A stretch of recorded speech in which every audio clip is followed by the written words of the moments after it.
Ayan, magsimula tayo sa linear functions. Ano ba ang magiging graph ng ating linear function? Una, ito ay nahahati sa tatlong bahagi.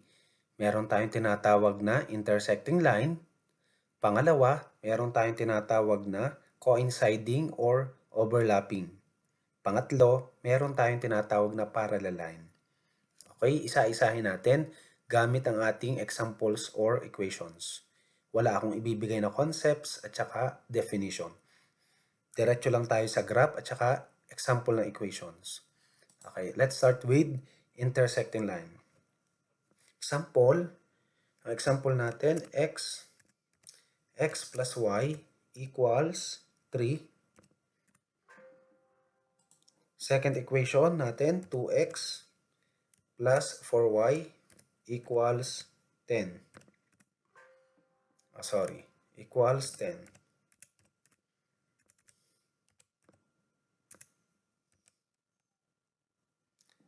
Equals 10. Ayan, okay. Ang nabuo natin ditong line ay intersecting line ang ating naging graph sa ating Cartesian plane. Okay? 1, 1, 2. So, ibig sabihin, ang point of intersection natin nakuha ay 1, 2. Meaning to say, ang 1, 2 ay masasabi nating solution ng ating system of linear equations into variables. Ang ating first equation, x plus y equals 3. At ang ating second equation ay 2x plus 4y equals 10. Ilang solution ang nakuha natin? Isa lang. Yun yung 1, 2. Ang ating red line, nag-intersect siya sa blue line. Kaya ang tawag dito ay intersecting line, under siya ng consistent independent. Next, punta tayo sa sunod. Ano ang sunod natin? Equation ulit tayo. 2x minus y equals 5. Yan ang ating red line.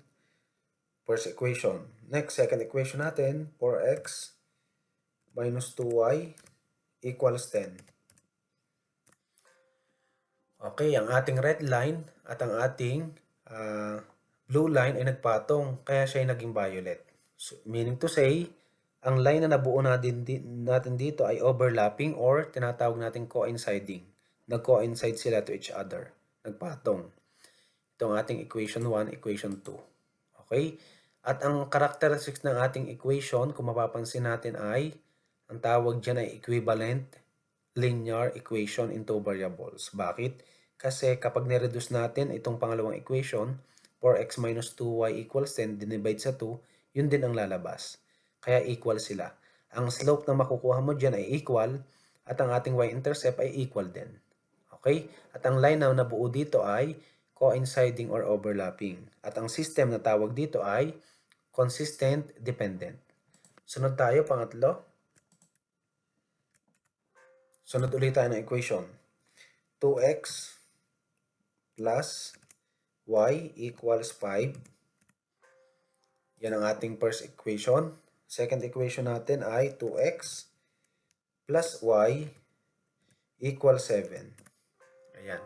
Halos parehas ng ating equation. Kung mapapansin natin, magkaiba lang sila ng constant term.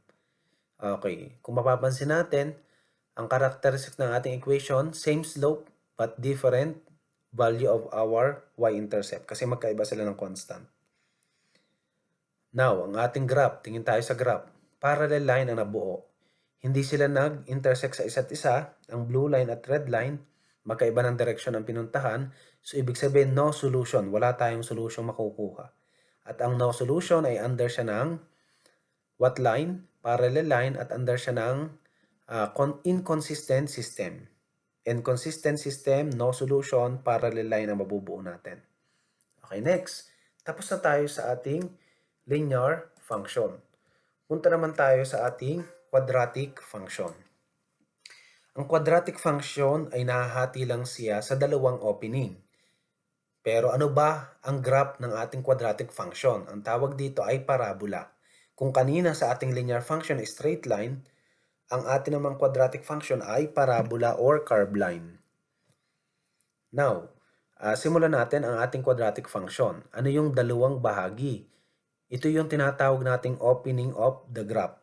Dalawa yon. Meron tayong upward at meron tayong downward. Proceed tayo sa example. Y equals x squared minus 4x plus 5.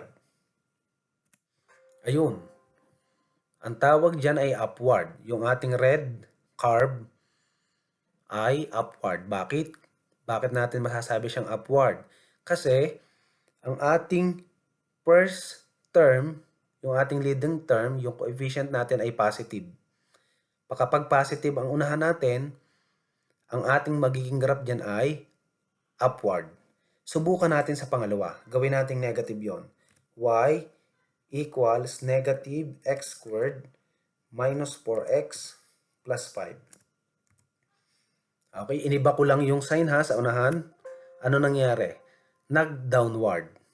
Yun, ang blue. Kapag ginrap na natin siya, nag-downward. Okay? Ganyan lang kasimple ang ating graph. Kapag negative at positive, pag positive at negative ang ating leading term o yung unahan term, yung first term natin. Okay, magbigay pa tayo ng example. Tingnan natin ha. Y equals, isa pang positive, x squared minus 3x minus 8. Ayun, green naman. Y equals x squared minus 3x minus 8. Isa pa ulit tayo. Y equals, gawin naman natin negative yon. Negative x squared minus 3x minus 8. Ano mangyayari? Ayun, downward naman ang atin kapag negative. Okay? Ngayon, hindi ko pinaliwanag kung paano nakuha ang vertex, kung paano nakita nyo lang yung position ng graph. Kasi ito ay hindi para sa beginner, ito ay para dun sa naka-attend na ng discussion about quadratic function. Para lang makita nyo, ay ganun pala yung graph. Ganun pala nagkaiba yung graph sa ating parabola. Kasi may proseso para makuha ang vertex sa formal discussions. Pero magbibigay din ako ng tutorial para makuha yung mga vertex sa ating parabola. Okay, next. Dumako naman tayo sa polynomial function. Ano ba ang magiging graph ng polynomial function?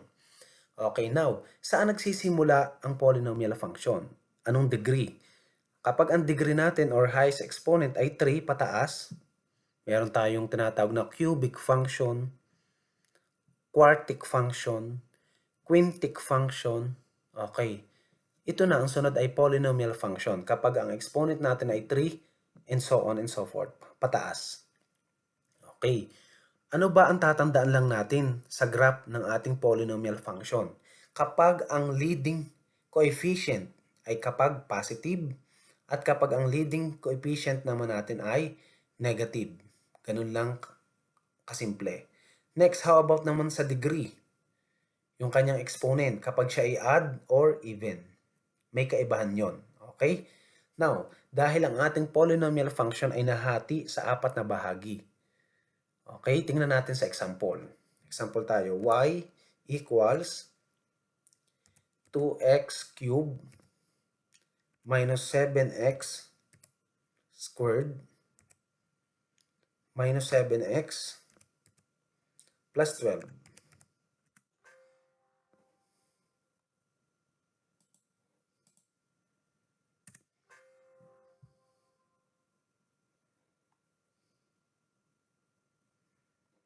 Okay, palit lang tayo. May mali daw tayo sa ating graph. Dalawang equal sign. Plus 12. Plus 12. Ayun. Okay. Kung mapapansin natin dito, ang ating graph, anong nangyari natin sa graph natin? Okay. Pag pinaliit lang natin din ang graph natin, pag pinalaki, ayun. Okay. Ang ating graph ay, kapag ang leading coefficient natin yun, no, ano nangyari doon? Kapag siya ay positive, so ibig sabihin ng ating n, we're going to let n as our leading coefficient if n is greater than 0, meaning to say, tapos ang ating exponent natin, yung degree ay 3, which is odd, ang mangyayari sa kanya ay falling, rising. ang behavior ng ating graph ay falling, rising. Ay, okay, pababa, then nag-rise siya. Nagtaas. Ganon ang kanyang sketch, yung possible sketch ng ating behavior ng graph ng ating polynomial function. Ano ang highest degree natin? 3. So, ibig sabihin, this function is what we call as cubic function. Okay? Next, proceed naman tayo sa isa namang given. Y equals, negative naman tayo, negative x raised to 5 plus 3x raised to 4 plus x cube minus 7x squared. Yan, pakinig ang tahol ng aso. Plus 4. Ayan. Okay, yun. Ang naging graph naman niya. Okay, now, as we can see, ang ating given muna dito, yun meron tayong negative x raised to 5. Ang ating highest degree ay 5, which is odd also. Negative. So, ibig sabihin, ang ating leading coefficient ay less than 0. Ano mangyayari sa kanya? Ito yung graph, yung ating blue. Blue line natin. Yun rise, ito yun rising, nagtaas siya, then nag-falling. Meaning to say, ang behavior ng kanyang graph ay rising, falling. Na nakita naman natin sa ating graph. Yan nag-rising, falling siya. Pag pinalaki natin, ayun, nag-rising, falling, rising, falling. Alternate yun. Okay? Next, how about naman, tanggalin muna natin ang iba. Yan, ito yung huli. How about naman ang ating equation ay y? Wait, ang ating second function pala ay may tuturing nating quintic function. Kasi ang ating x highest degree ay 5. Lagi nating i-arrange natin base sa arrangement ng kanyang leading coefficient, yung ating highest degree, 5, 4, 3, 2, 1. Okay? Actually, wala tayong linear din wala tayong x. Constant na agad. 0x, yung ating degree 1. Okay? Basta i-arrange lang natin siya. Pwedeng lagi tayong ay descending order. Kapag tayo mag-arrange ng ating function bago tayo mag-graph. Okay, next. Sunod. Y equals, for example, x raised to 4 minus 7x plus 6. Tatandaan natin, isang variable lang ang gagamitin natin dito kapag function. Yung y na makikita natin doon ay that is f of x. Function. No? Kahit pa yun ay g, pwede yun. Kahit h, pwede yun. Basta yun ay function. F of x, f of g. No, ang y is equivalent to a function. The rest, yung ating pinaka polynomial, only one variable ang ating gagamitin para maituring natin siyang, makuha natin yung function. Okay? Now, yung ating x raised to 4 minus 7x squared. Okay, wait lang. 7x squared plus 6x. Yan, ang daming nawawala. Ano kaya magiging graph niya?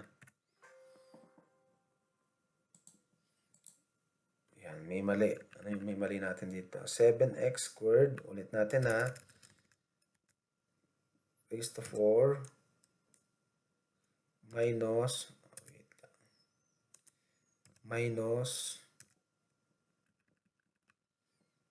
Minus 7x squared plus 6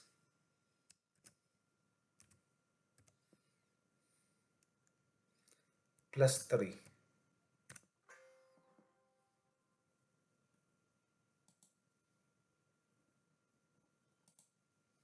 Ayun. Okay? Nakita naman natin ngayon ang nangyayari sa kanya. Ito ay naging graph natin. Paliitin lang natin. Okay? Ang naging graph natin ay, ito yung green. Ito yung green color, green daw yung graph. Ito yon. Meron tayong n is greater than 0. So, ibig sabihin, positive yung ating leading coefficient. Next, yung ating highest degree naman natin, ang degree ay even. Kapag nangyari yon, ang ating magiging graph ay, yung green ha, rising, rising. Okay, rising. Kasi nandito siya sa ano, hindi naman tayo nakakuha ng wide ng ating ano. Rising, rising. Okay, so ibig sabihin, ang behavior ng ating graph ay rising, rising, pataas. Bakit naman nasabi nating rising, rising? Kasi hindi siya lumampas sa ating x-axis para maituring natin siyang magda-downward. Kaya hindi siya maituturing na downward. Kapag hindi siya tumagos o lumampas dun sa ating x-axis, ito yung curve nito. Kung ito yung lumampas dito, pwede siya mag-downward. Kaya hindi siya nag-downward kasi hindi naman siya lumampas. Kumbaga ay kumembot lang o nag-curve lang siya ng panibago. Kaya maituturing pa rin siya ang rising. Rising. Nakita? Okay, ganun kasimple. Kasi baka sabihin ng iba, Sir, nag-downward naman siya. No, hindi siya naman tumagos dito o lumampas sa ating x-axis or tinatawag nating horizontal line. Okay, next. Proceed tayo sa isa pang example para makumpleto yung apat. Okay, tanggalin ko muna to. Yan, dito man tayo sa kabila. Y equals, for example, ay may negative naman tayo. Negative x raised to 4 plus 2x cube plus 7x squared minus 12x plus 24. Ayun. Okay, ano naman nangyari sa ating paliitin lang natin ang graph natin. Ayun, anong nangyari sa ating graph? Yun o. Yun o, yung ating red. Red yun na, red yung ating ano, ito yun. Red, ano nangyari naman doon sa ating ano? Kung mapapansin natin, negative yung ating leading coefficient, n is less than 0. Next, ang ating degree ay even, which is 4. Even yon. Kaya, kung mapapansin natin yun, oh, yun, downward, parang falling, then falling. Kasi kung siya ay nag-upward, hindi naman siya tumagos sa ating x sa horizontal line or x-axis, kaya falling, falling. Okay? Ang behavior ng graph natin sa ating pang-apat ay falling, falling. N is less than 0, even, and falling, falling. I hope na sana may natutunan kayo sa graph. At susunod, abangan yung aking video na ipakikita ko sa inyo para pag ako'y nagka-time, ibibigay ko lahat kung paano kinuha yung mga shortcut method na may kinalaman sa ating functions. Linear function, quadratic, and polynomial function. Thank you so much.